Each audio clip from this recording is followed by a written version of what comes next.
Hello, everybody. Welcome to the Riff Hard Podcast. Hey, I love it here. My guests today are good friends of mine who are returning to the podcast, Mr. Ricky Armellino and Chris Kelly. Ricky is known for being guitar player in the band Ice Nine Kills and also a really great producer and songwriter. Chris Kelly is a former touring guitar player for Ice Nine Kills, touring guitar player for another really big band that I can't mention, and just one of the most talented people I know in the industry. Also a really, really good studio engineer, good vocalist, do it all. But they have a new band called Hillhaven, which is debuting right about now. So figured, why not bring them back on? And let's do it.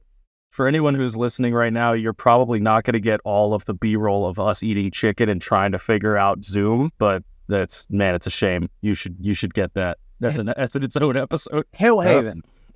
Hellhaven. Yeah, Hillhaven. I mean, I know it's Hillhaven, but Hellhaven. I've got a couple people. Is there still time to change it to that? No. Okay. Yeah, it's not going to be that yet. It's not going to be that. So how do you guys have time to do a new band? We don't. We're just doing it anyway. You can literally see how hurt I am in the videos. I'm like recovering from an injury over here, and I think we're just kind of overachievers, and we have to be doing something all the time. So we're just so awesome. Yeah. It's just the we just can't stop being awesome. Just can't stop winning. No, but for real, like, I mean, for me, I had to ask myself the same thing when restarting the band. One of the reasons I didn't start playing for a long time, because I thought about it a few times, was like, I know what's going to happen. It's going to be casual for like 2 weeks, and then the psychotic thing is going to kick in, and then it's going to get serious, and then we're going to get signed again, and it's just going to, I know what's going to happen, and it's going to take over my life. Do I really want this? And so, you know, do I want to ruin everything again? Yeah, you're like, exactly. You're like looking at that, you're like, things are going so well. Like, do I want to fuck up? But like, I guess the question is not why do you want to fuck up your lives? Because you already did. You guys play music for a living, but yeah. But why would you want to fuck it up even more? We can't say who you play for, right? You can. I'm pretty sure you can put it in the description, and no one will care. Yeah. But so we're not a prominent band from Japan. Prominent band. Yeah. I'm not supposed to say, do the but math. you can Google. Okay. Yeah, you can Google it. Do the math. So, but I think there's something about being a project like that where, your attention starts moving away from just like the music side of things, where you're like, when you're young and you start a band, what do? You obsess over the music, and you're just like music. And then once you've been touring for a while, then all of a sudden you find out, you're like, wait, there are like hundreds of things that I can obsess over. And that starts looking really appealing, because you look at the stage show. Where do the lights go? You know, how's the marketing rollout going to be? What are the videos going to look like? How are the photos going to be? What kind of resentfulness am I going to desire out of my texts? You know what I mean? And then you just want to try it again. In all seriousness, he did touch on something that that I didn't think about the last time that we tried talking about this. Like he said, when you start out, like when you start playing music as a kid, and you start a band, like your idea of what success is going to be is very narrow. Typically, right? It's like, I'm going to start a band. My band is going to get signed, and that is going to be my life, right? And for a lot of us, that's not how it goes. And we get to look ourselves in the mirror every day and go, your band didn't make it. That's why you're here. Move to your left just a little. Yeah. I mean, do you really look in the mirror and say that? We have before, actually, during when I was out with 1-9, we did one of the fun. That was a funny week when we just started talking into the mirror in front of everybody in the dressing room, and everybody just saying really self-deprecating. Joe said the funniest one. Like, we were like, there was hard laughter, like the laughter of like men who just heard like a hard truth and have no other way of processing it. Joe just looks in the mirror and goes, "You're only here because nothing else worked out. Now you have to do this." Yeah, so like I said, you have a very narrow idea of what success is going to look like when you're starting out, and then your focus shifts. At some point, it like for me, the trajectory was, my own shit, and then Galactic, and then the band that I play for now, and Ice Nine, kind of swapping back and forth. And within those different jobs, it was like, okay, well, maybe now I can learn about, like with Galactic, I was doing a lot of like tour managing stuff. So it's like I can try to learn about the touring and the focus on the business side of that. And then with Ice Nine and my current gig, it was like, okay, well, this is, I'm not contributing to this creatively. So it's my chance to really just focus on like my ability as a player. Right. And at a certain point, at least for me, along the way, what your job just becomes a job, like still really grateful for the position that I find myself in. Not a lot of people get to do this, but like you just start looking at it like work. And which for it me, is. Yeah, right.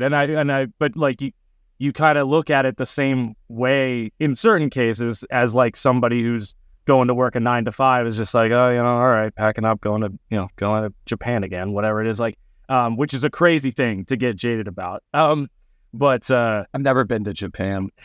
It's definitely a top 3. It sounds wonderful. Yeah, it's great. I want to see it so bad. But so all this being said, like eventually I just kind of hit a point where I kind of had to like figure out why I still liked this, if that makes sense. Like, yep. Because I just got so used to it, that it just became really easy to complain about stuff. And I realized within that process that like I had kind of lost the creative side. Al, about my other band, Alustrium, that I've had forever. Like we hadn't done anything with that for a number of months, over a year. Which is sick, by the way. Oh yeah, Alustrium's great. Yeah. Thank you. But yeah, it was just like I found myself missing that part of the process, right? I got really caught up in like the size of the shows and like, kind of the quote unquote status of the whole thing. And kind of lost the creative love for a little bit. And so when I started working on the music that would eventually become Hillhaven, that's what really kind of fueled everything. Was just like, I'm actually doing something creative again. And in this context, it was like, I kind of don't have any outside voices, meaning like voices that I don't trust, right? Like I would send ideas to these guys back and forth, and like if they would give me feedback, I could trust that, and like it was actually like welcomed. I didn't have any like shitheads in the band who don't know what they're talking about, like you do when you're young, right? So it just kind of reignited that love for music that I sort of felt like I lost a little bit. And I think that's your question about having time or finding time or whatever. That's been the motivation primarily. I think it's just like I'm really fortunate to have Ricky and a good group of dudes who actually know what they're doing involved in this. And I think we're all kind of stoked on the material, and the fact that we now have like videos shot, and we're like a week away from launching the band is like you were saying about Doth, where it's just like at some point you're like, oh, it's actually happening now. And, now we're going to have to figure out what that's going to look like. But for now, we're just enjoying the process. Yeah. I mean, really, well, do you mind moving your left just an inch? Again? Yes, you keep scooting. I know you love Ricky, but I don't mean to scoot. You keep on scooting. But like a few things is, at the end of the day, if you look at something like the totality of a project, is like everything you're going to have to do, it's easy to get overwhelmed. But in reality, how many of those challenges do you have to deal with all at the same time? Usually it's just like you've got the thing you got to deal with now. So I think that if you take a rational approach to getting things done, it's easy to make it work even with a busy schedule. But with in regards to what you were saying about definition of success changing, like I remember when I was growing up in my teen years, I'd watch like bands, like huge bands, like the same bands we all looked at. And that was my definition of success. And then when I got a little bit older, I would meet people who would tell me that there's a bunch of different things you can do in music, and have a great life still. And that's not losing. And I thought they were full of shit. I didn't want to hear a fucking word they had to say about any of it. Like, but then this I is got just even some a little bit idiot older who didn't make it. I realized they were right. Yeah. They're 100% right, actually. Right. Yeah. But there's for me, I actually, one of my big like life-changing moments was first tour I did with Ice Nine Kills. When I was there, I was watching Motionless in White, and so they had like 13 people from Pennsylvania on payroll. You know what I mean? I just never, because I'd never toured in a band that actually put me on tour with a band that had a crew like that before. And the first time that I saw that that was an option, where you're like, wait, I can make opportunities for like my homies, like, you know what I mean? Like that was just so far to me. I never thought about that concept before, that I could actually do stuff that affected the lives of just like the people around me. You know what I mean? Because to me, touring in a band was just like, it was just a scourge on my life for a long time. It was just like, we're going to go in this van, everybody's going to lose money. We're going to be gone for 2 months. We're going to come back. We're going to be in a deep hole. We're going to figure it out. Let's go, guys. And there's only a certain number of times that you can convince your best friends to do this before, you know, I think it's like it sums up to an act of hatred, although like well-intentioned, you know what I mean? I was there for the last. Oh yeah. It saw that. But you know what basically ended up happening was I went on my first tour where I'm seeing there's a guitar tech and there's a drum tech and there's, you know, a video guy and a photo guy and there's a tour manager and there's an assistant tour manager and there's a merch guy and there's a stage manager and there's a stage actor 1, stage actor 2, and there's a makeup person and there's wardrobe, and all these people are getting paid they're getting paid. This is their job. And it was like the first time that I saw like being a musician might be less selfish than I always kind of felt it was, because when I had moved out of touring for like 5 years, that was one thought that I had was like, I got to stop being a dick to my friends and making them do this. This is selfish. And then you go out, you see there's a group of guys, nice as ever, Motionless in White. They're from, you know, Pennsylvania, where I'm from. Salt of the earth. Yeah. Single person on that crew. I love them so much. But, you know, and I saw that and I wanted that for myself. And it was a matter of like, well, now I'm going to have to get good at this shit. And that was frustrating. No more sucking. Yeah, no more sucking. I like that. As of today. As far as I can tell, looking through those old videos, I loved it. I loved sucking. You know what? That is something that people don't realize about successful bands, is that it creates this little economy around them. And the bigger the band is, the further that reaches. Like, so for instance, if you have a Metallica or something, which I know you guys are familiar with, is the success of Metallica basically spreads out to a lot of people. They have a whole industry that's just like their thing. But then every band that they take on the road, like every person at the merch company, like the people at their label, like just there's so many people. I don't have the hard numbers, but I think it's safe to say that like Metallica as an entity has a more thriving economy than like several countries. I'm sure. Well, it's interesting because, so, you know, Ice Nine Kills has been doing these, you know, these Metallica dates, and the shows are, you know, there's like a 2-week gap in between every show, and you go and you look at the stage show that they're putting on and you get it. There's like 8 giant video towers. There's this giant, you know, circular stage in a football stadium. Like, it's taking time to put this together in every area, and they're playing, you know, several shows at these venues. But what you don't think about is in that time in between, you know, all the other bands they need to go play shows as they normally do. They need to, keep the wheels moving. And juggling those two things has got to be insane. So when we did a couple shows with Lamb of God, because Pantera is also doing these Metallica shows, and you see that there's actually a secondary economy being created because bands like Ice Nine Kills and Five Finger Death Punch and Pantera, they're making their own tours in between the Metallica dates. And then there are bands on those tours who need to go find other shows to play when the headline band breaks off and goes and plays with Metallica. And sometimes they have to go kind of far. There's a couple days. So there's like 3 layers of touring that happen. And then there are like bands that are playing out at these like small shows out in the parking lot for the audience, which I think is really cool. There were like some really cool ones on those shows. And then they're traveling out and they're like playing a few festivals on the way. So there's this like weird tapestry of like, and different layers of, the Metallica economy that was happening. And it was really interesting because, we ended up playing a couple shows with Acacia Strain, and they were like, oh yeah, well, we're on tour right now with Lamb of God because Lamb of God's on tour with Pantera and Pantera's out with Metallica like you guys. And you're kind of like, oh wow, that's, that was all.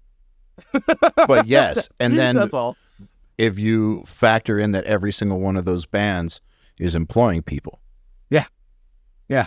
It's I think that creatively the best thing you can do for yourself is to have a couple people who depend on you, because when you're working on, music and everything, to me, it was always just this really selfish thing. I write these lyrics that I'm going to really, me, I'm going to really make a big impression. So I was big on shock stuff. Like, I really like the idea of shocking people, like, whoa, that guy would say that. And I don't know why, because now when I'm working on songs, there are considerations to make. There are the other guys, they're, like our merch person even gets like factored into this discussion. Like, is this representative of all of us? You know what I mean? Well, yeah, because I mean, if you make one misstep, however minor, like you piss a couple of people off, and then the next time they're at a merch table, they're going to be grilling your merch person.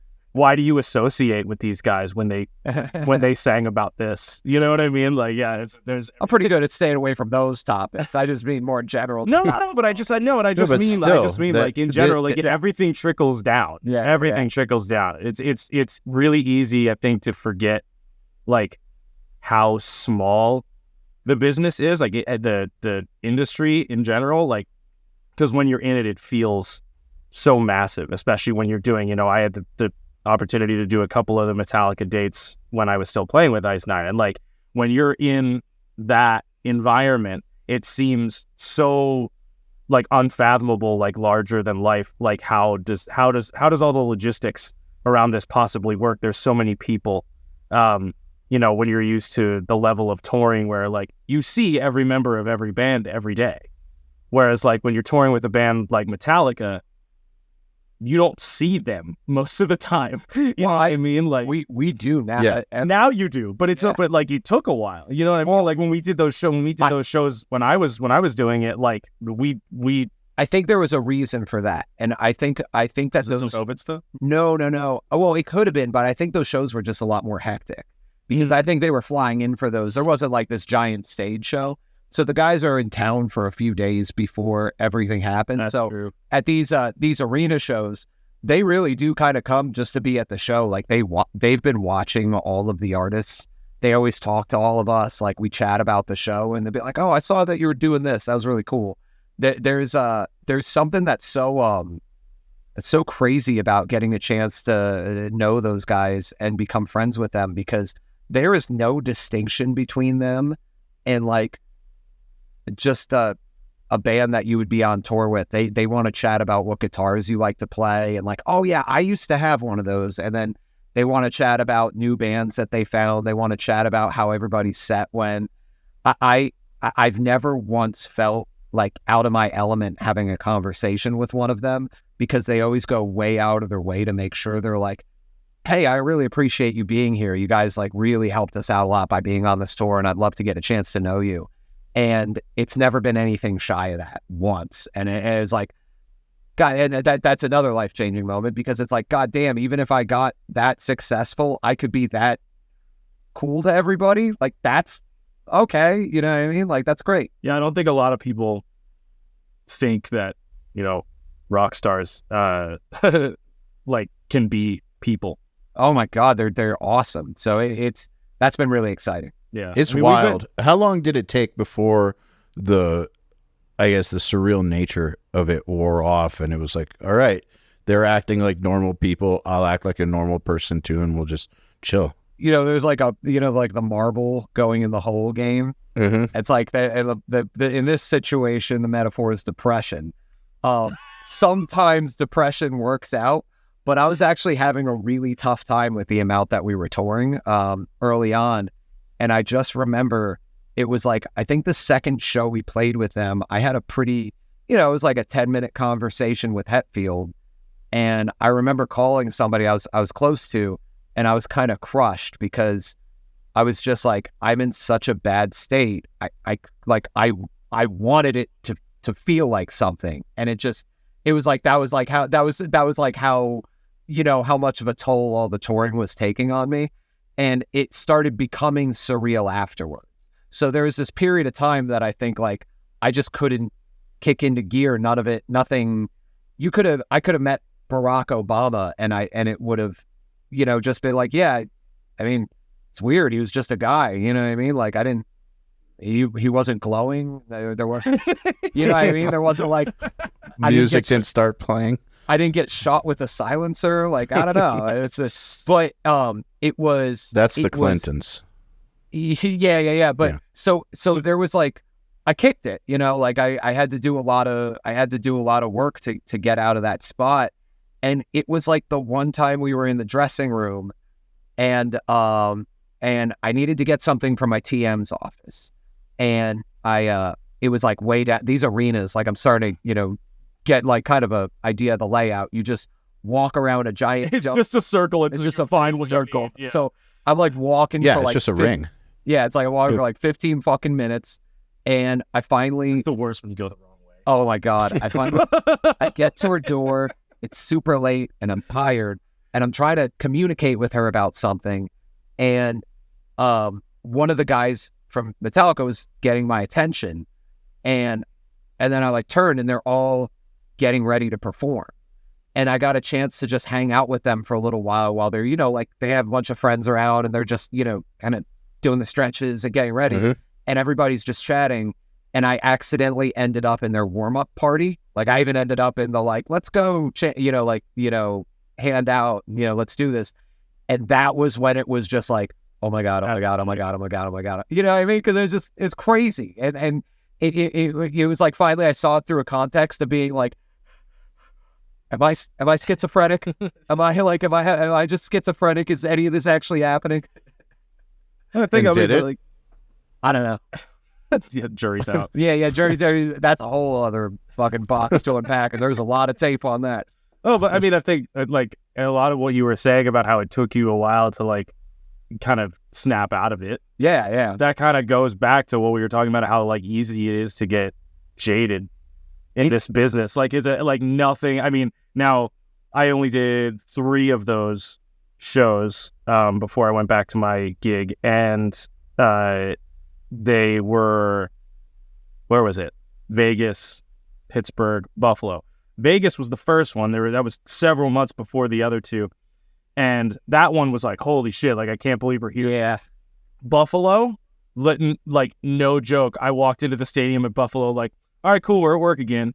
Like, such a piece of shit, dude. Like, I like not even like, oh yeah, like this is just what I do. I play stadiums, like just instantly, like I'm at work. I understand. Yeah, I'm at work, like whatever, and so I think it's because the sun was in our eyes. Well, dude. Okay, so real quick, I have had this conversation with people where they're like, dude, that must have been so insane to play with Metallica. Like, what was that like? And I go, the experience was really cool. It's really great to say that I did it. I got a lot of really good Instagram photos out of it. The show itself was a bit difficult, like because when you're playing in a stadium as the opener, you're going on at like 5 p.m. and those stages are pretty much always designed to face directly into the sunset. Like, so like You're just you're like playing Where Is Waldo, being like, I think there are people out there. Right, dude. I think there's. I couldn't fucking see. I'm pretty sure I got sunburned the first show. I'll tell you. know? Okay, so I'll tell you one thing. I'll tell you one thing I learned about myself, because I'm a pretty disciplined person when it comes to eating. When it comes to like, I try to eat healthy. And that's something I identify with. And then those shows, I will say, the catering is pretty wild, and the dessert table has been pretty wild, and you could just keep fucking taking stuff. And as I was like trying 6 desserts one day, I realized I was never actually that disciplined. I'm just really good at turning down bullshit. Yeah. But like, I mean, but only that one day though, right? yeah. Only, Yeah. And every other event that we play. It wouldn't have You been, know wouldn't what? have been I one actually day think for it's me. a really good trait. And this is, I think that lots of listeners are not going to be able to identify with this. And I'm sorry, but it's a really good trait, in my opinion, to be able to, something really awesome happens, like the Metallica show, or like with Riff Hard, us doing the Zach course or whatever. Like I remember when Dot did Ozfest, like just that kind of stuff. That's just like, holy shit. Never thought you'd get there. Yeah. And it's happening. And then now, you are, yeah. and you gotta like not fuck it up. That being able to, I guess, downgrade it to just a normal life is what'll keep you from fucking it up. If you're sitting there like, wow, this is insane the whole time, you're going to get in your own head and you're going to fuck it up. Yeah. So you have to be able to keep it cool. And a lot of people are like, you got to take time to appreciate things. It's like, yeah, I understand why you're saying that, but What does I'm that just trying to even not mean? fuck it up. Yeah, no. I'm always like, when somebody's like, you got to take time for yourself, I'm like, okay, what the fuck does that mean? Because everybody keeps saying that. And because I'll watch TV for half an hour and just get eaten away at by anxiety, being like, you really should be getting shit done. And it's like, that's not fun. And then you try going on vacation, and then you're like, no, I can't work. This is awful. Yeah, I'm convinced that taking time for oneself and like living and the feeling that you're living your best life is a fucking myth that Instagram has been pushing. Because like, even when things are going really well in any context of my life, wherever I am, I'm always stressed. I love this image of Chris just on a beach, stressed out. Like I won't go to the beach. I won't do a vacation like that. Like if I go on vacation, it has to be somewhere where like I'm moving constantly. Ski resort. Fuck that. No. Ski resort. I mean, technically you are moving the whole time. Yeah. But from the same place to the same place. But you are moving. Like hiking, or like fucking just being a tourist, like going out and seeing the sights, or taking my kids to Disney World, right? You never get to fucking sit down at Disney World. Like it's just got to be something where I don't get to think about the fact that I'm not working. He sends his kid down the zip line and then he doesn't go. All right, guys, have a great life. This is predates Instagram though. That's I've the been millennial hearing that going out for a pack of smoke. since I was in high school. Like when I learned in high school to just stop talking to people about my goals, because it's going to make them hate me, or they're just not going to get it, and we're going to have a disconnect. So it's better It's to going to just get negative. not in some talk way. about this stuff, because the moment I would start talking about what I wanted to do, that kind of stuff would start coming out of people's mouths. Like, you just got to take time for yourself, or like, why do you need all of that? Like, can't you be happy with this? And like, you should just appreciate things more, etc. And it's just like, I appreciate it. You can say by that when you working. don't want those things. Yeah, well, you appreciate it by working, by putting in the time, you know? Right. You show some respect for the work that you've put in by putting more work in. Okay, but realistically, you do. It's true though. So we touched on like the mental health thing. I mean, it's for any like my ENT referred to my job as a high excitement occupation. And after all, an ENT is a mental health professional. No. Well, that we're talking about the loud noise. Because I actually I found out this year my hearing damage isn't nearly as bad as I thought it was. But my so I had a scary scary incident happened where I just woke up one day and my tinnitus was loud. It was louder than it had ever been. It was competing with quiet conversation. So on one hand, I started working on ASL more, like actually in earnest, as to where before I was just learning how to say like, try me, bitch, and funny stuff. And, but I had an appointment with my ENT, and I talked to him about it, and I was like, hey, my tinnitus is getting really bad. And 5 years before, I was told by an audiologist after a test that I had moderate to severe hearing damage.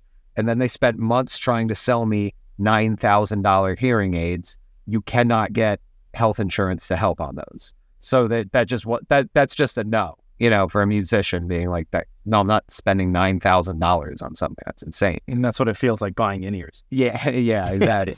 You're like, there's no program for this? Yeah. So that had happened like 5-6 years ago, maybe. And so I went to an ENT, and then we did the test, and I was scared as hell because my tinnitus was loud. I knew they were going to tell me something that was going to really, really be hard to listen to. And, you get ready to go, have that out-of-body disassociative thing happen. And then they're like, I did the test, and they're like, yeah, your hearing's fine. And I was like, wait, what? And they're like, yeah, mild hearing damage, anything you'd expect out of an exciting environment career.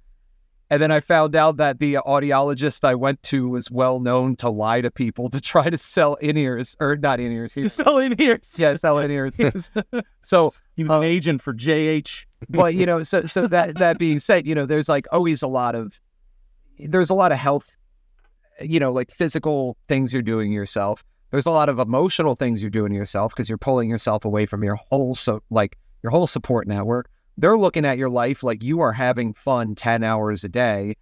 You don't see it like that. You know what I mean? Like I have to have that conversation normally. They're like, oh, I see your Instagram. You're having a good time out there. Dude, Instagram is a highlight reel. Yeah. Anyone who's having this thought of like, oh, that guy's life rules, Instagram is a highlight reel. But I mean, like, I still respect it. It's just highly curated highlight reel. Yeah, exactly. Right. Yeah. Right. You find a way to make it look good. But ultimately, at the end of the day, there's shit. You get to an age where you got to do some repairing, and that whole time for yourself thing has come up with like mindfulness, meditation, running, working out.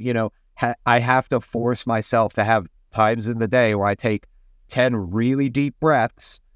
I put myself in a better nervous system state, and then I try to go maintain it while doing things that are going to pull me away from these like thoughts like, am I good at what I do? Do people appreciate what I do? Am I, doing things that are benefiting all the people around me who work with me or for me or any of that stuff? Like, it's a cloud of that all the time until I can get that like 2 hours a day where I can just like clean that out. And unfortunately, for entertainers and musicians, getting out of that cloud takes months of effort if it gets really thick, I think. I don't think that's what people mean, though, when they say take time for yourself. Really? I think they're just talking out their ass and don't know what they mean. Yeah, they're just like, they're just saying, dude, you gotta relax. reduce your expectations or something, or like, don't make me feel bad by telling me something cool you're doing. They don't mean actually get your mental health in check. Oh, that's not what they were saying? No, I don't think so. I think that's... Yeah. I don't think so. Ricky gives everyone the benefit of the doubt. It's a very redeeming quality. But there's a reason I don't think qualities. so. It's because the same thing that we were just saying, that most people think that you're out there partying 10 hours a day. Why would they think that you need to get your mental health in check if you're just partying all day and having a fun time the whole time? So they don't really understand what you do. So I don't think that their advice really counts, because it's not coming from a place of any sort of understanding. They're just telling you to like not make them feel bad when you show them cool shit that you're doing. Yeah, I mean, there's a really, in my opinion, there's a really big emphasis on communication when you have a job like this. And when I say communication, I mean like within your like close circle, your family, your anyone close to you, your loved ones, whatever, like, because they are also like, we're talking about people who think your life is awesome and you're just out there partying and it's always a good time and whatever. Like, we're generally talking about strangers, but your family will think that too, so like in my experience, it's just so crucially important. I think probably a little bit more so than maybe a normal job to like try to be on the same page as like your spouse or the other people, like so they know what's happening and that they're like confident in everything that's going on and whatever. Because like it's really easy, like it's one thing for some like your friend or somebody that that you used to work with or went to school with, or just a stranger who just feels bad about their life and saying things like, oh, you just need to take some time for yourself, why are you doing all this kind of stuff? But like those conversations get real heavy when it's actually close to home.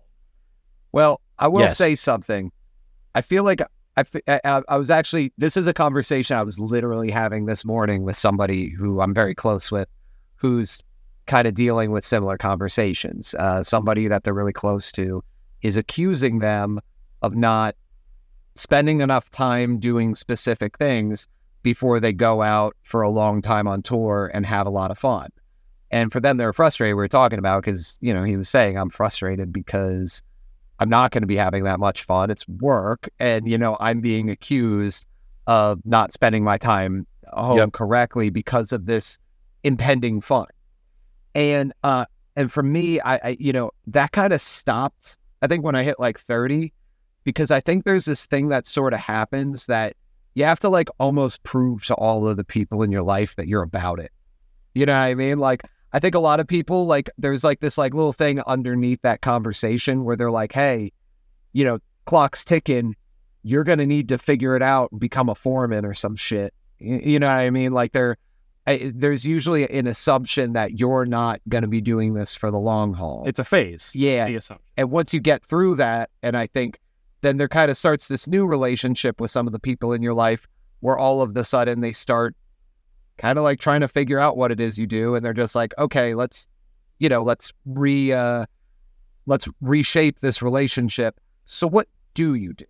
You know what I mean? And that's an opportunity to bring them in closer and, try to, get your people on your side, I think I probably speak for a number of us when I say that one of the biggest achievements in life is when members of your family at Thanksgiving stop saying things like, how was your trip? How's it? How's your little band? Yeah. Your little group. Your little, not band, group. Your little group. Still doing that? Why is the singer so angry? I had a relative, not immediate, but a relative did the whole don't quit your day job when he heard one of the songs I recorded when I was 15. And I always think back on that. I was like, bitch, I was 15. Right. What day expecting? Job? Like school? Like, yeah. What an asshole. That was a nice thing to say. Yeah. That was really cool. That was really cool of them. Yeah, the child. Fuck you. Yeah, so like that person you were talking to, I understand, even though I don't know the details, like I understand that whole conversation. But what I've learned as I've gotten older is that generally when I have felt like that about a specific person, it's generally my fault. Not always, but generally it's my fault for not communicating well enough and just assuming that they should just get it. Like, why don't they just fucking get it? Like, it's so obvious. Yeah, 100%. Like, I live this life 24/7. Why aren't they living through my head or something? Like, it's just this weird... Yeah, disconnected from reality. It's so important. Yeah, well, it's like a subversive thing with especially when like people like me, I tend to look down on the way I do things or the quality of the things that I do. I thought you were about to like list a group of people. Me too. I was like, we're about to learn something. Yeah. I thought so too. Yeah. Like, oh shit, we're gonna have to edit this one. No. I typically looked at it's just a way of thinking. Some people look up to the things that they do, and some people look down on them. And when you're in the mindset where you are very frequently assuming that the person you're talking to is just better than you in a lot of ways, you get confused when they don't understand something that you think's easy to understand. It's like, hey, I'm working under the assumption that you're much smarter and much more capable than me. Why don't you get this? And there's like this confusion that's going on. And that's something I've experienced before. Yeah, and also I've noticed that just because I told somebody something doesn't mean that they got it. Or I need to verify that we're on the same page. And I'm talking about stuff like this, like even when I wasn't touring, and when I would say the first 5 years of Nail the Mix, when I would go on those trips every single month, like I did that for 5 years straight, like every single month, a Nail the Mix trip, sometimes more. And I was there for one someone in my life at that time who did think that I was just going off on these paid vacations, crazy music trips, and like fucking partying and doing like wild entrepreneur stuff, and like meeting like also with like my musician friends, and like just living this life that I wasn't living at all. Like these they assume you were like Mark Cuban or something. Like like some crazy shit. Totally crazy shit, when like in reality the Nail the Mix trips are like a tour. Like they're like a 5-day tour where you're traveling with a bunch of gear. You're like doing music stuff the whole time. You're with the same people. Like you're not really interfacing with outside people. And I was there for one of them. I was there for one of them a long time ago, and I'm not at the old Atrium spot. No. I was at that. Oh yeah, you were. I was at another one. We're not going to talk about which one, because I was hanging out with all you guys, waiting for files to load onto a hard drive, so I'd never have to go back there. And it was like the shittiest version of Mission Impossible. I was sitting here wondering which place you were talking about as soon as you said, so I didn't have to go back there. I was like, oh, I know exactly what he's talking about. As do I. Yeah. That one was rough. But you know, even the ones that aren't rough, is still like, there was this one stretch where, in the span of like 2 weeks, like we did the URM Summit in Vegas, which was like 5 or 7 days of just like non-fucking stop doing this thing. Then immediately went to Denmark. Like the next day, went to Denmark and did this thing for 3 days with Tui Madsen. And it was like, it was literally Madsen like rules. Go finish in Vegas, go to Denmark, like before you can even catch your breath. Then we went to LA and we did another Nail the Mix that with Jens, and then immediately went to Putney's place like 2 days later and shot like a 3-week course with him. It was just like that kind of stuff. It reminded me a lot of touring, because it's like you don't have the time to get adjusted to anything, and there's constantly problems that you have to improvise and solve. Like there's a lot of parallels, yet I'm hearing that like I'm like on vacation or like partying. It's like, after all this time, I've told you what, and you've been on these trips, like, and you know that that's not the case. Like you still think this. And that's when I realized I need to verify that I'm on the same page as somebody. Just because I tell them something doesn't mean that I communicated it right and that they understand. So interesting. Now I like verify now, and that's made my relationships a lot better. Yeah, the busiest, just taking notes, just relating to that, that story of those few months that were just absolute hell. Like that was me last year, because I had about 8 months of touring, and also at the same time, some people will know this who are listening if they follow me. I bought a house that within 3 months, the central air died, the basement flooded, the deck had to be ripped off the house, and then the thing caught fire. It's like, I'm laughing. Dude, I laugh now. It sounds like a comedy. Dude, it's still going on. Yeah. It's still going on. The thing is a fucking lemon, dude. But literally, and this was all happening while I was on tour. So National Lampoon, I get a Chris Kelly's new house. Right. Well, the Benny Hill music was playing the whole time, so it was pretty funny. Seriously, I hear it in my head every time I go to that house. But like, so this was all happening while I was on tour. So like, we bought the house, and that was kind of its own nightmare because anybody who has been buying real estate within the last couple of years knows that it's like a fucking nightmare. Like, interest rates are through the roof, housing prices are just through the roof. Everything sucks, and so we finally got the house, and we were excited about it. I was like, yeah, it needs some updating, but the bones are great. And then I'm on tour, and then I get the call that the basement has water in it. Well, the bones are not great. And then, so here's where it started, right? Like, so the basement floods. It's a fully finished basement. The remediators come out, and they're like, yeah, we got to take out 2 feet of drywall. Like, fuck. And so then they take out that 2 feet of drywall, and then they find other drywall behind it that also had water damage. So then now this becomes an issue with the people who sold us the house. And I think that's about as far as I may be able to legally say about that. So then long story short, the basement then has to be taken down to concrete. And then they investigate why it flooded. And they're like, well, your yard's not graded properly. And and then like I said, we had to rip the deck off the back of the house. I get home from, it was a US tour. I had like 10 days home. And what I assumed those 10 days were going to be was I'm going to have some of my friends come up to the house with some sledgehammers and some beer, and we'll just demo the basement, you know? And because I'm not. Oh God, I would have loved that. I know, dude. I was actually looking forward to it. I would have shot that. I would have brought a gun if you wanted to just shoot the walls down. Because I was like, at that point, like, I'm not paying the remediators, to pull everything out of it's got to go down to concrete, so I'll just fucking destroy it. And day 3, a bathroom fan shorted out and set the ceiling on fire.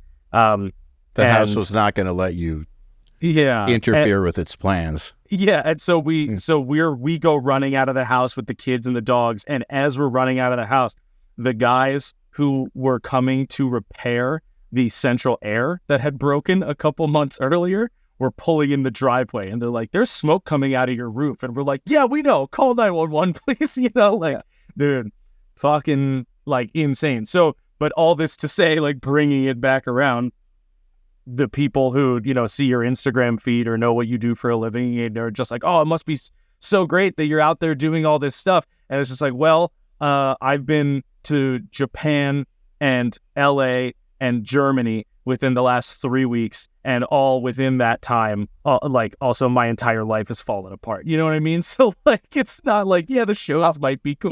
It is important to say, no, it is awesome. Like it is. I mean, it's just any life situation that anybody's going to be in, there is always room for difficulty, regardless of whether, you're a Stepford wife or anything. And, we've the past few years, I've been able to find some, but I will say, I think the last tour that I did was the most fun that I had in a really, really, really long time. And it required a schedule. It required, the help of a behavioral psychologist, and it just required doing things that helped improve it, that were personal choices that took time. And I think what and this conversation comes down to how much, when people say something like, we're going back to the mantra of make time for yourself. Some people don't have time. Like when you think about a person who has to work somewhere where there's a commute time, there's the required hours, then there's the extra time that they're just sort of like bullied into spending at the place just because it's like, hey, we got to do this stuff. You can't go yet. You go, okay, I'll stay here longer. There's a commute back. Then there's the need to feed yourself, maybe people in your family, anything else. There is need for upkeep, for, bills, administrative stuff, everything. And then you got to go to bed. And some people just really don't have time to feel better. And that's the one thing that really does that I think is like that lifestyle creep of being able to recognize where you're like, I think my shit's getting too complicated because I can't find 2 hours to do all the things that are going to be necessary for me to sustain happiness through, any type of, whatever situation that I'm in. And that's the one thing that I really had to start carving out, was just making sure that I was going to find that time, and it was non-negotiable. So Yeah, I mean, 2 hours, it's like meditation, exercise, like Yeah, whatever. that kind of, like whatever it is, but like doing those things that everyone knows they should do in order to not get depressed or not lose their minds. What I had to do was I had to start front loading it before work, where it's just like, because I always want to get to work. It's like, oh shit, I have to stretch, otherwise I can't start work. And that was really necessary for me because I always have this wishful thinking, be like, I'll just get this done, get done by 10 p.m. I'll have a couple hours to kick it. That I was saying that for years. You know what I mean? Yeah, I've been trying that because I've been like, I decided to just start working out again, even if I was injured, and it's been going great. Fucking awesome. However, I've been trying the whole like, I'll do it after. And then going to the gym at like 10 p.m. or 11 p.m. Once I did it at 1 a.m. And what I realized you're getting is hit on a lot. I like that nobody's there. And I like that. I like that it's just me or a couple other weirdos. Yeah. That's cool. When you go at 1 a.m. and you're there till like 3, that's when the really weird crowd shows up. Like whoever goes to an all-night gym at like 3 a.m., that's there's some interesting motherfuckers that show up at that time. It's just like going to Walmart at 3 a.m. But what I'm realizing is that by going at that time, it fucks up my sleep. Yeah. And it's not a good thing. And I also want to just get right to work. And the last thing I want to do is start working out first thing in the morning. But if I don't, I'm setting myself up for a problem because then if I go at like 10 or 11, I'll get back by like midnight or 1. And then I have to like come down and like relax and still need like 2 hours to be able to sleep. And then it's like 4. And then I'm not getting up early.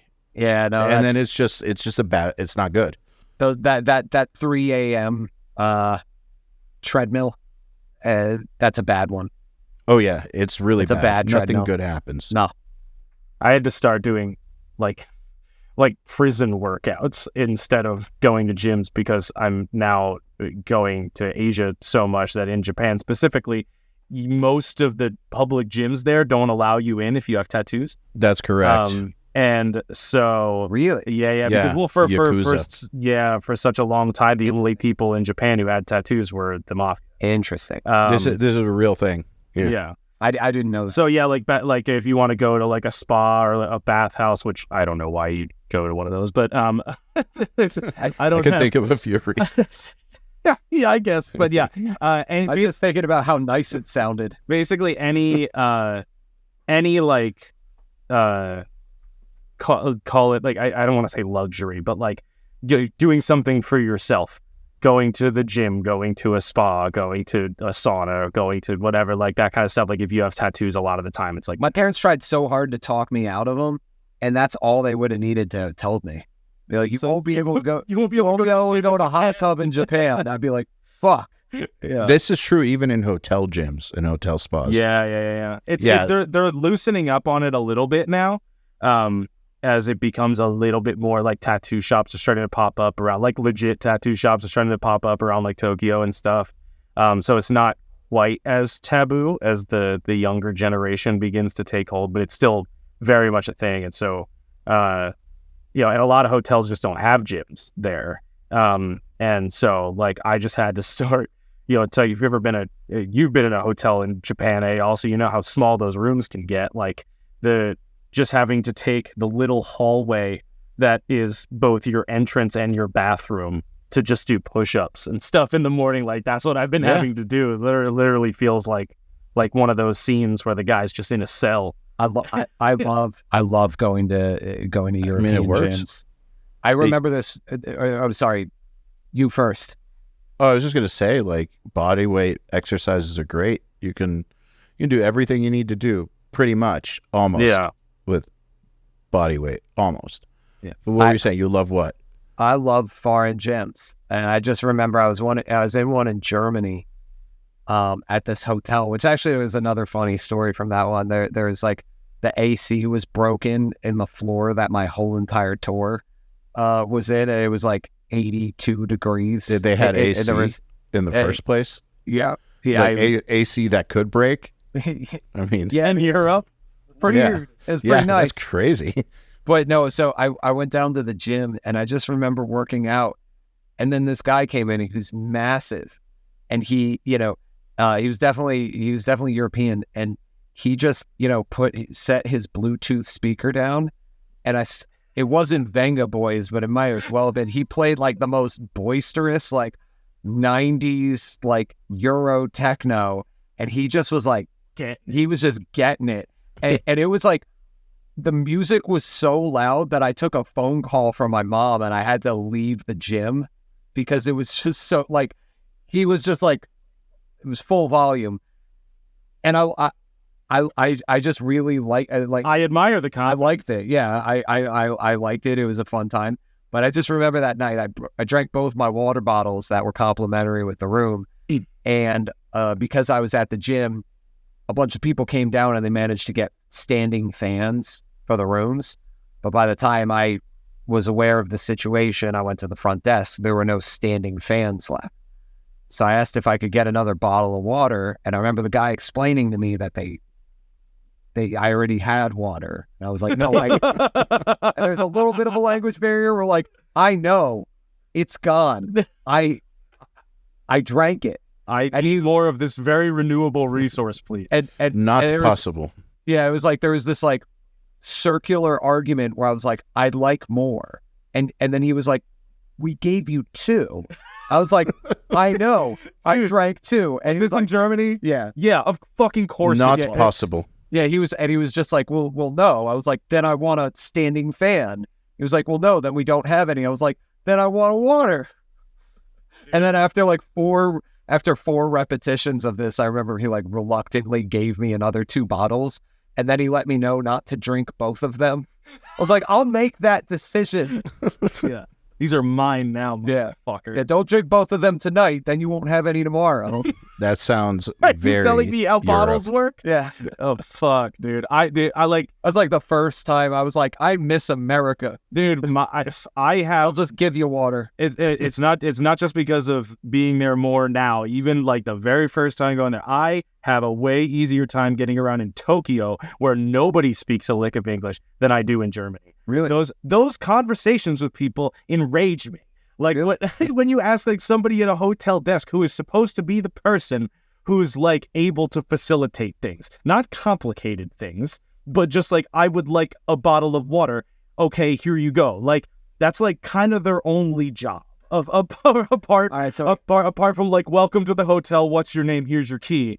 And when you just go and ask for something, or like you ask for some kind of information or whatever, and they just, in Germany, they always just give you this answer that makes you feel like a moron every time. Like, Do you guys want to hear about the time that I ate eyeballs? I was there. Yeah. In Mexico City. Yeah, that's funny about that. In Mexico City, you said? Yeah. Did we talk about this? I don't remember, but So I believe you. So I went to, now this hotel desk, they would have given you any of the agua you wanted. You know what I mean? Like, they were cool. But you might not want to drink the agua they give you, though. As long as it's bottled and sealed. I'll drink. Okay. All right. Bottled Listen, and sealed. All right. Good. I'm there to experience the place, So when we went down to Mexico City, I was really excited because Mexico was it was a bucket list item, And I went out to dinner with Spencer, his girlfriend. We had a great time, but I remember feeling like we were at a restaurant that was like, I was like, this place is for Americans and they're making American food. Like, you could get salsa and chips, but it was basically a steakhouse. You wanted the authentic. Yeah, well, I'm big on like going to eat at bodegas and shit like that. So like the next day I was like, I'm not going to fuck this up again. So I went to the desk. I was like, hey, where's the real shit? You learned what the actual authentic shit is. Well, Yeah. I could speak enough Spanish that like someone will appreciate the effort, but they know I'm struggling. Spanish to also use sign language. Yeah. Well, like, but I'm just like, comida auténtica, donde, and so when I got directed to this place and then I needed cash, that's a whole other hour-long story. But I got back and I got the money, which honestly, being in Mexico, you get so many $20 bills and they're not worth nearly as much in America. So you just feel like you're fucking Bill Gates the whole time because you're just throwing like a handful of 20s at everything. If I have cash of any kind, it might as well be fake money. Yeah, no, but you means nothing to me. So I go to this taco place and I'm literally the only person there. I am the only guy there, and I'm looking through the menu and I'm realizing that all of the tacos, your only options are pieces of an ox's head. And I remember there's a moment where I was like, oh, I don't know about this, but I'm the only person there, and this guy is stoked that I'm there. So I'm trying to pick what 3 tacos I'm gonna eat, and I know how to say, you know, I'm like, well, tongue will probably be okay. You know, I know how to say like lip, so I'm like, all right. And he keeps pointing out Ojo to me, and he's like, you know, give me the indicator, like, you want this, like, oh yeah. And I'm just like, you know what, fuck it, you know, you want the Ojo. Because I'm gonna be on Riff Hard 3 times, and I'm gonna start running out of shit. So I'm like, so I get it.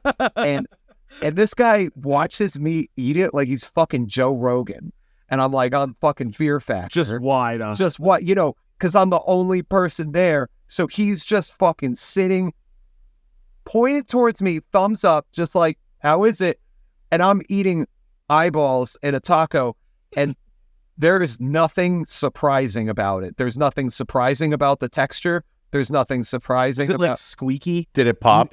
No, they don't pop. No, they were like, there was still a toughness to it, but it was like they were meat, but there was still an aspect of them that was like slightly gelatinous, and I don't want to talk about it anymore. I just have always imagined that if you ate an eye, you bit into it, it would pop. No, And it's like, I think about it like it's got to be like a low quality mushroom where it has that like squeakiness to it, like biting into a piece of rubber. But did it have like a beefy kind of taste like a mushroom in your?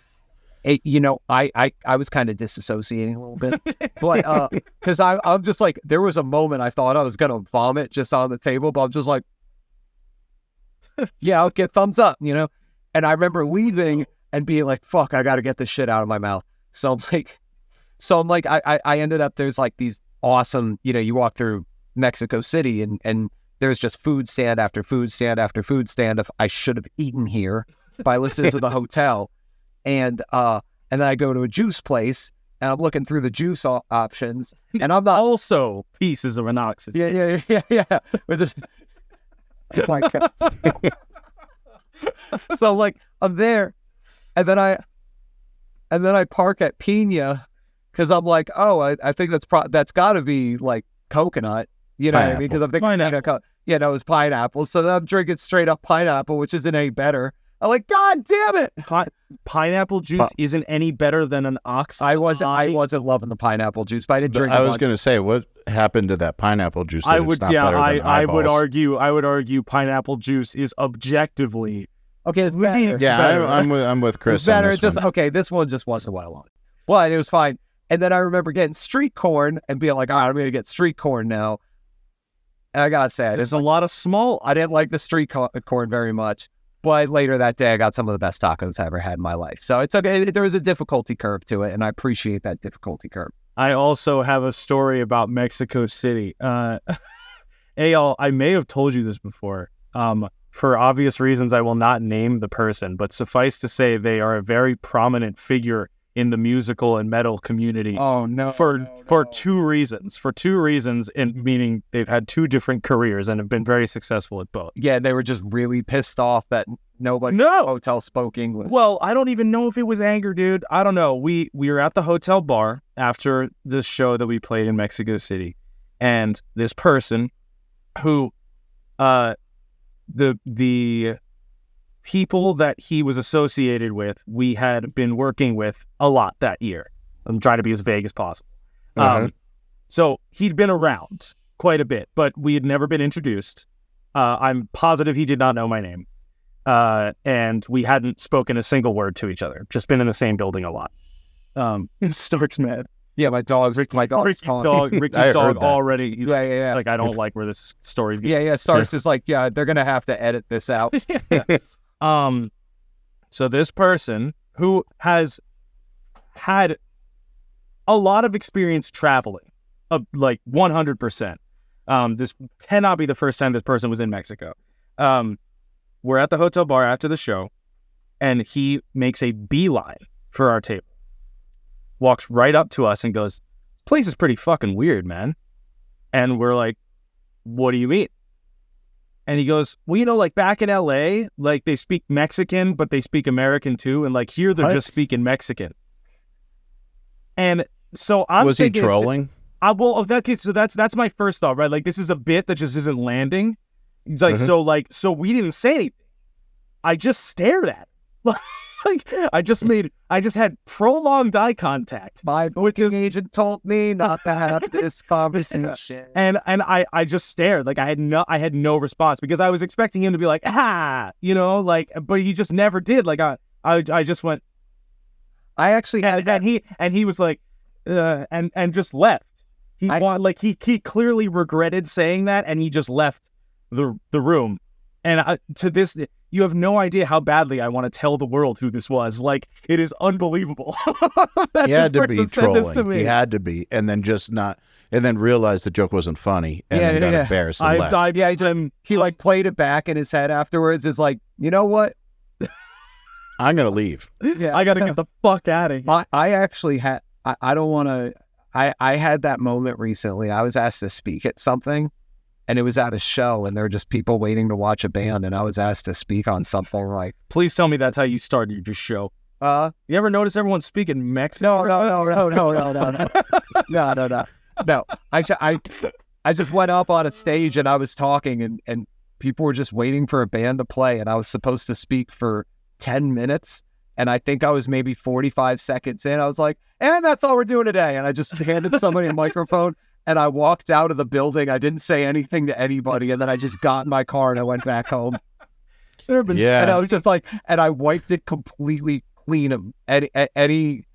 What did you just like blank out, or like the words coming out of your mouth were like not, they were like, well, no, I just realized that the audience just had no desire to listen to somebody talk. You know what I mean? And I was just like, I'm the guy that's ruining everybody's time right now. I have the power to end this. Yeah, and I could just leave and pretend none of this ever happened.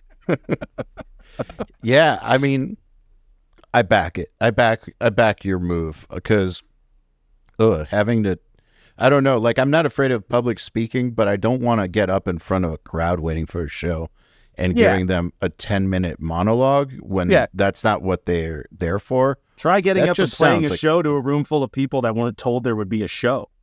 I had that happen once. When? With Galactic. I've heard about this. What happened? We played, so near the end of my time in Galactic Empire, we had management that, suffice to say, was unsatisfactory. And they had basically just, from what I understand, had just kind of taken over the booking in the way that our very capable booking agent was basically told to not even send offers through unless they were some absurd amount. And so we had no, like, for all I know, we'd gotten 1,000 tour offers and never heard about any of them. But anyway, we were told that we were going to go play at this quote unquote Comic-Con, that's what they called it, in Ocean City, New Jersey. And for anybody who's ever been to the Ocean City Boardwalk, there's one like pier that juts out of the boardwalk, and it has a building on this pier. That's the entire pier is this building. And I had never been inside of it until that day.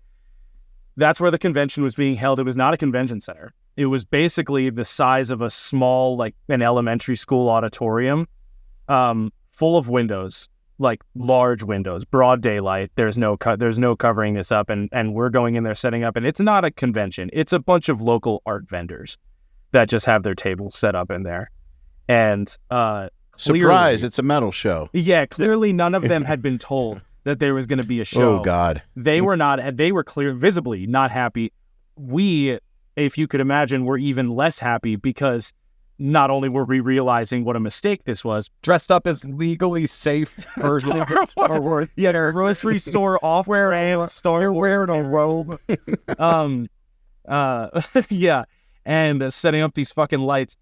There were the space that was provided for the audience was a single row of white plastic picnic chairs right in front of the stage. And we were obligated to perform 3 sets that day. Oh, God. It was excruciating. That just sounds And embarrassing. if anybody can get me the video of this shit, Oh, dude, I can't believe I didn't quit that day. I need to do commentary on it. Was it and during the day, like outdoors? Yeah, it was. That's so cool. That's so great. It wasn't outdoors. It was inside, but there were so many windows that it was like being outside. Even better. Broad better. daylight. And our first set was at like 11 a.m. That's Yeah, amazing. it was horrifying. And Dressing up as Star Wars at 11 I won't go a.m. into too much detail out of respect, but I do have to add that one of my bandmates asked a fairly prominent actor from the Star Trek series if they would be the person that volunteered to be force choked during our set. And this was after our first 2 wildly unsuccessful sets. Yeah, and this person was just passing us in the green room and just trying to be nice. Yeah. Just like, have a good show, fellas. You know, keep on keeping on, basically. Like, don't kill yourself. That was essentially Don't do that again. Yeah, right. Like just trying to be, you know, from one performer to another, you know, just trying to be nice. And he should have been allowed to leave is what should have happened. But instead, the question was posed for him to come on stage with us. He said no, as he rightfully should have. And as he fully, but while this was happening, I was basically in another room, nearly in the fetal position. Like the secondhand embarrassment was crippling. Well, yeah, but the thing about it is you were dressed up like a funny cartoon character. Not at that moment. So you should just be embarrassed for him. Oh, man. I'll tell you, man. We've been having actors come up on stage and do roles sometimes, and they're always awesome. They're always like, they're always like so excited to be there, and they're always having so much fun. And you always assume, Because you guys play shows that are, you know, intended. well, it's but you always assume that actors would. I grew up watching TV and movies, so you know, like I think like an actor, it's like that's like the top of the entertainment chain. But when you get a chance to actually hang out with them, they always think that musicians are doing something really cool. Yeah. And I'm always so surprised to find that out. Where it's like, wait, you think what I'm doing is cool? Right. And You're they're a like, star. I'm just pretending to do shit on camera. They're always great. And you're like, yeah, me too. I love actors. They're always funny and charismatic. So we're starting to like run out of time. We got to talk about guitar. Oh, yeah, that's right. I'm going to like just stop all the momentum of all these great stories and ask some really boring questions. All right, yeah. You yeah, ready? Let's go. Ready for me to tank the momentum of this podcast? This is when everyone shuts it off and goes and turns on Rogan instead. Yeah. Look, I mean, we can talk about some weird food some more. I went to a 5-star restaurant in Mexico City too, and ant tacos were served to everybody. I didn't have them. I bet those are good. I eat those before I eat eyes. All right, go. All right, so about guitar. All right. What should people focus on, rhythm or lead? Rhythm. Why? Because it's the foundation of everything. I personally, until I really actually got to the point where I could hear rhythm in my head and my hand was doing it, I feel like all the work I had done on my left hand was for naught, personally. As I was starting to get more into playing some of the more difficult passages of the stuff that I have to do. And I think there's just something that's really important about being able to connect the actual transient attack moment of the pick hitting the string mentally, like feeling that, like if you're going like whatever it is, having that so concrete that and your left hand just follows along and recreates what your right hand is doing. Like I used to kind of use my left hand as that was like the template for everything I was doing. I'd try to make my right hand keep up with it as it was moving around. And as I've shifted those two roles, I have felt so much better about my playing. I think that's a recipe for loosey-goosey playing. I think there's probably a couple exceptions out there. But I think overall, if you do that, your timing is going to be sacrificed. Yes, big time. Yeah, big timing. This might be a strange way to put this, but I think a good measure of whether or not you're ready to start playing fast and complicated left-hand work is you need to go listen to the theme song of Friends. And if you can't do when they do it in the song, you're not ready. You gotta you gotta get that handwork. I'm gonna go check. I know people who can't do it, man. They sit there like they're trying to catch a fucking fish. And Isn't that weird? Isn't it weird when you see people clapping along in a crowd and clapping on the one? oh yeah, it's so weird. But you know they're having fun. It's always the fun, dude. You can't. Yeah, you have no idea I'm how many having times fun I get on the watching. talk back like white people. It is really, really strange though. Actually, Right? you know, like I don't know what you said, but I'm sure it's I awesome. said white. I signed white people. Oh, the clapping things or like rhythmically tapping on your legs or whatever, helped me learn how to play way more complex patterns or strange groupings like quintuplets or something. Like that's how I learned to do it. Was not on the guitar, was on my leg, and then once I could do that, or like just like on a desk or something. Once I could do that, then it was easier to translate it to guitar. But I also realized that once I could do that, translating it to the left hand was just very organic, as opposed to when I try to do strange subdivisions with just my left hand. Like if you try to go from like, I don't know, even not a strange one, like just 16th to 16th note triplets with just your legato. It's tough. It's going to be a lot weirder if you can't do that well with your right hand. Yeah, I think the only thing that I could say that I came into music with an inclination towards was rhythm. And I think it really has to do with the sheer number of video games I played growing up, because I come from the Sega Genesis, Super Nintendo era where like there were a lot of those games involved, you know, platforming, jumping from thing to thing, which actually required having a sense of like, you know, getting the timing right on stuff. And I read an article about that one time that was saying that, you know, they were finding that a lot of kids who had played a lot of video games growing up were able to learn about rhythm a lot quicker than, you know, kids who had, and you know, I don't know if it was a conclusive study or anything like that, but I believed it. But then when it came to anything melodic or harmonic, like stacking notes together or the concept of melody, you know, those maybe took like 20 years, you know? Yeah, that sounds about right. Okay, Yeah. Next. How can you write better songs? That's actually a good question. Thanks, because the other ones sucked. Yeah, learning. All the other ones sucked. Actually got a good one in. So personally, for me, one thing that really cracked things open a lot was learning a lot more about orchestration. Even if you're not planning on using an orchestra, understanding how an orchestra is put together, or like just in a compositional sense, can really actually break a song down into several things. I remember the first Riff Hard we were talking about this, but breaking the song down into like a bunch of tiers of what it is. And so for me, in orchestra, you're going to have your leads, you're going to have your harmonic content, which is like your chords and what everything sums together. You have counter leads or counter melody. So you have melody, harmony, counter melody. Then you have rhythm, which these things all have overlap. You know, they're all Venn diagrams that have overlap with one another. And then the fifth thing you have is texture. And anything you're working on has to fall under one of those 5 categories. And being able to actually identify when you've already filled that category and you find yourself going back and trying to add to that exact same category, and being able to ask yourself why is really important. And it's something that I think you don't really get into exactly through all of the channels of being a metal musician, you know, per se, because how a lot of us make music when we're doing that is we're sitting there with a guitar with programmed drums, and we're using the guitar for several of those categories. And sometimes they're coming and going from part to part.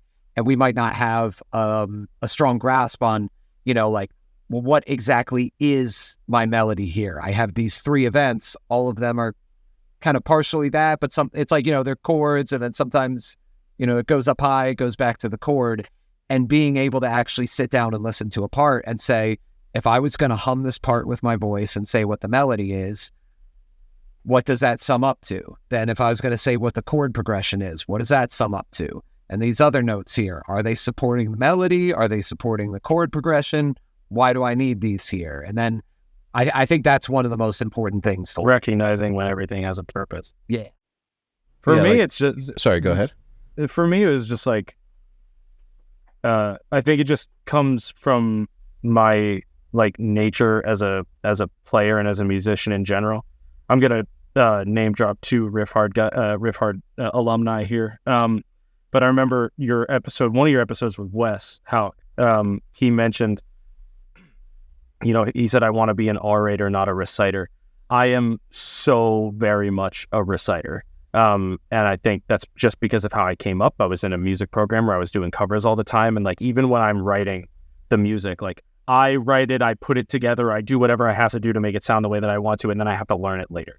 Right. And then recite that. But so for me, learning to get better at songwriting was very much just taking notes from other people. And the second person that I'm going to name drop was Dean from Archspire, who I saw he posted somewhere. I think he was on YouTube, actually, like, because they allow you to just post statuses now because they think that they're like that. And he said something to the effect of, within the body of a larger post, every good idea I've ever had has started as a shitty ripoff of something else. And I identified really hard with that because I've had a very similar experience. There will be a song or a riff or something that I just can't get out of my head, and I wish I wrote that thing. And I wind up often kind of pursuing, how can I write that thing? And then, but inevitably, hopefully, inevitably, it starts to take on more of you than whatever it was that you were drawing off of, and then you can actually have your own identity as an artist and as a writer. But I think it all just comes down to trial and error too. I think limiting your options. That too. Having a prompt. I actually kind of had my own little personal renaissance in like the past year. And one of those things was I started only writing songs with my Ernie Ball Silhouette, which is a 6-string guitar that is down in drop E. I'm so frequently working on really low-tuned music, and that thing plays mostly like a bass guitar, which I love the feeling of the bass guitar, but also I can, play chords, I can do all my progressions on it, stays in tune really well. There's so many reasons why it's just an automatically good sounding instrument whenever I need it, even if I'm making a pop punk song and I'm doing everything on the third, playing power chords on the 3rd string. But between that and my Prophet Rev 2, those are really those two things and a microphone. I try to limit my palette to those things when I'm writing, because it gives me sounds that I actively have in my head that I can kind of bounce around, rather than the prior thing that I was doing before, where I'm digging through samples, clicking through presets, digging around. Once I actually limited my choices, I could actually think about songwriting in a way where I had parameters I could work with, and I could be creative with those parameters. I remember on my first song with Lowest, Patrick Galati and from Ice Nine Kills and Me, in the riff, I had actually punched the guitar a few times. It's like dun dun dun dun dun dun dun, and that just became a thing I'd do every now and then, where I'd be like, like jun jun jun jun jun jun, and it was like I was finding all these ways to play around with this instrument. And obviously, when the song gets produced, we're going to use more than just these things. But for me, it just gave me an ability to write things and not go back and wonder, like, was this thing really cool just because I found an Omnisphere patch? You know what I mean? Yeah, not letting yourself get tricked by the way something sounds. Yeah. Like, I think sometimes, look, I love low tunings, and I'm like Team 8 now. But even though I'm still Team 6 and Team 7, I've joined Team 8, and I love it. But also, Dean told me something great, because when I got the 8, I asked him if he had any pointers. He said treat it like a 6, and that's kind of what I do. And I've noticed that a lot of people hide behind how cool it sounds that low, and they get tricked by like how good it feels to play opens on that low string, and it just it just sounds so cool that you can trick yourself into thinking something is better than it actually is. And so I think it is important to take any sort of sounds out of the equation that are going to trick you. On the other hand, sometimes you want it to sound good enough to not be uninspiring, I guess. Because if it sounds really bad, it's hard to... So you're going to be distracted by how shitty it sounds. There's like this balance. I've got a template. The template is limited. Like, I'm not going to add more things to it, but it sounds good. Like, it sounds good enough for a demo to where like my imagination can take it the rest of the way. And there's enough options. There's like cleans, leads, like some synth, like drums to program. It's all there. And I don't ever really go outside of that when writing, so that I'm not worried about production or I'm not getting distracted. But also, it, like I said, it sounds good enough to where I'm not distracted by how bad it sounds or how off it sounds. Like, you can tell that what it's going to be, I guess. Yeah. You know, one thing that is to be said about the template thing, and I think it's having a template that allows for enough expression is important. And I think it takes a long time to figure out what that is.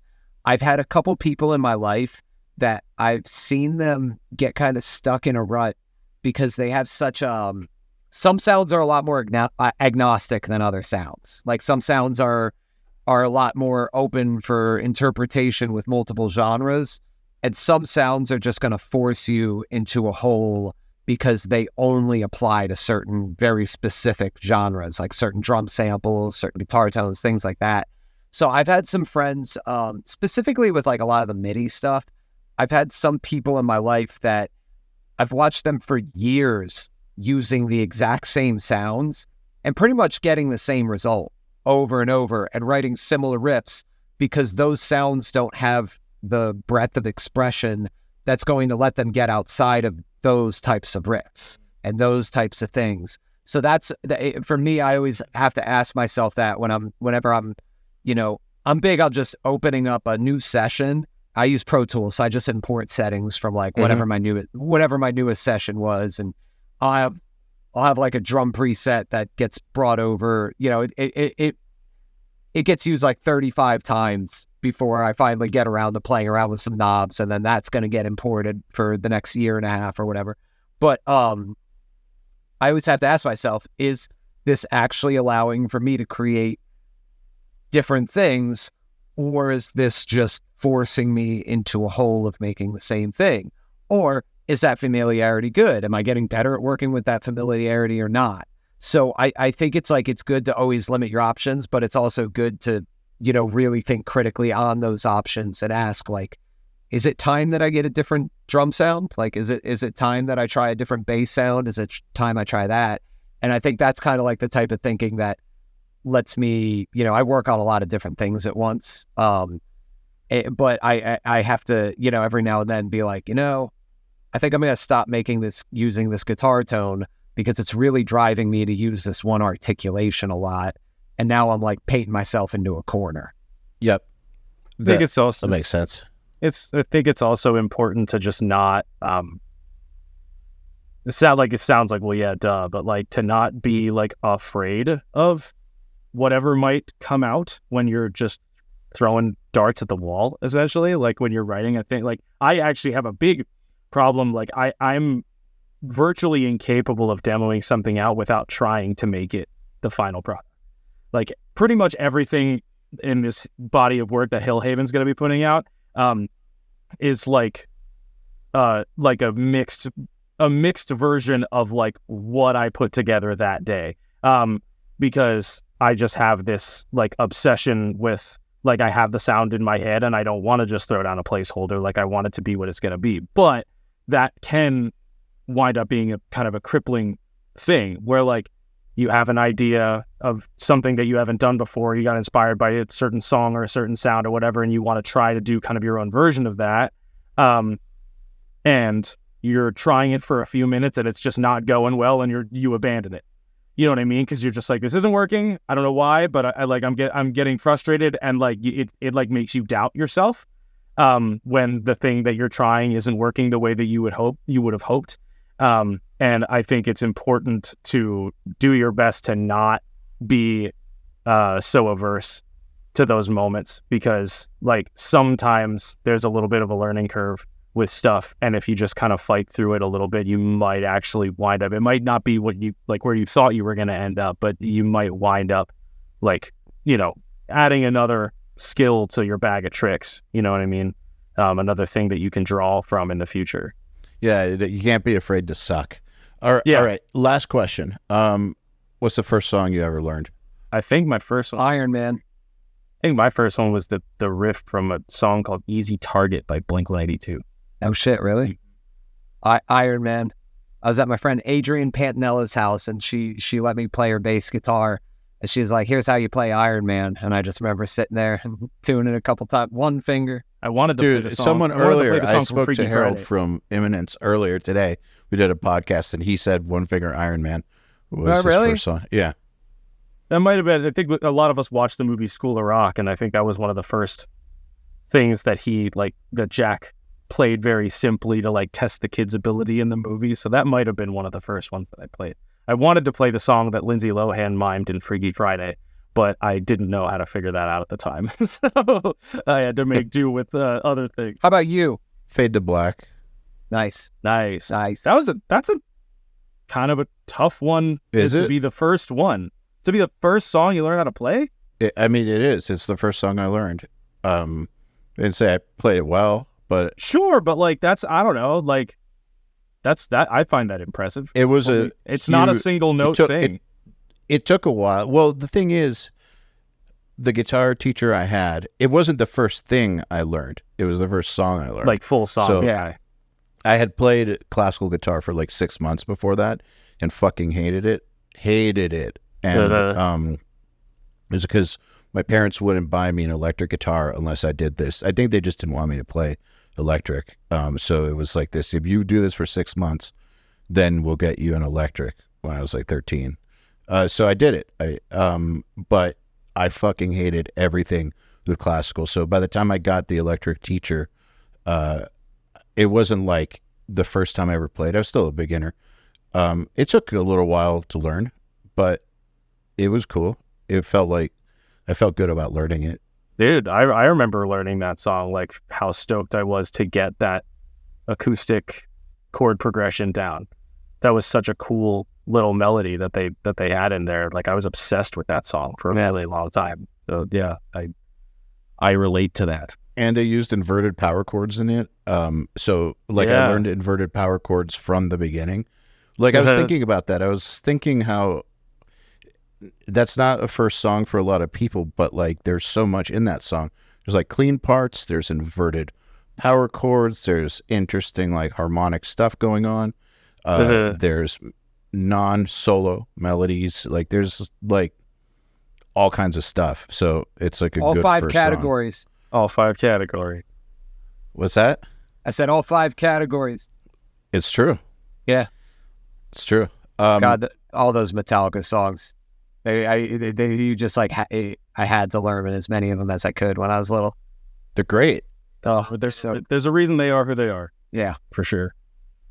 All right, dudes. I think is a good place to end it. Anything else you want to say about the Hillhaven? I mean, it just check it out. Yeah, check it out. I don't know when this episode's going to be coming out, but it's really soon. Right now, Okay. So for people listening or watching, it's April 5th, 2024. Okay. Okay. Yeah, we launched the band on the 12th. I thought it was the 8th. We do the teaser on the 8th. A teaser on the 8th. I'm gonna have to make sure everybody knows that because now I'm nervous. But the teaser is on the 8th, but the official reveal is on the 12th, and then the first song is out on the 19th. So regardless of when this comes out, please take a look. Hillhaven, one word, spelled exactly how it sounds. We would really appreciate it. Not Hellhaven. Not Hillhaven. Not Hillhaven. Not Hillhaven. Sorry. Even though I like it. Hey, thanks for having us on. Yeah, Yeah, anytime. appreciate it, man. And thanks for redoing the episode because Yeah, of course. for people who don't know, this is a redo. All right, see you guys later. All right. Peace out. See you, buddy.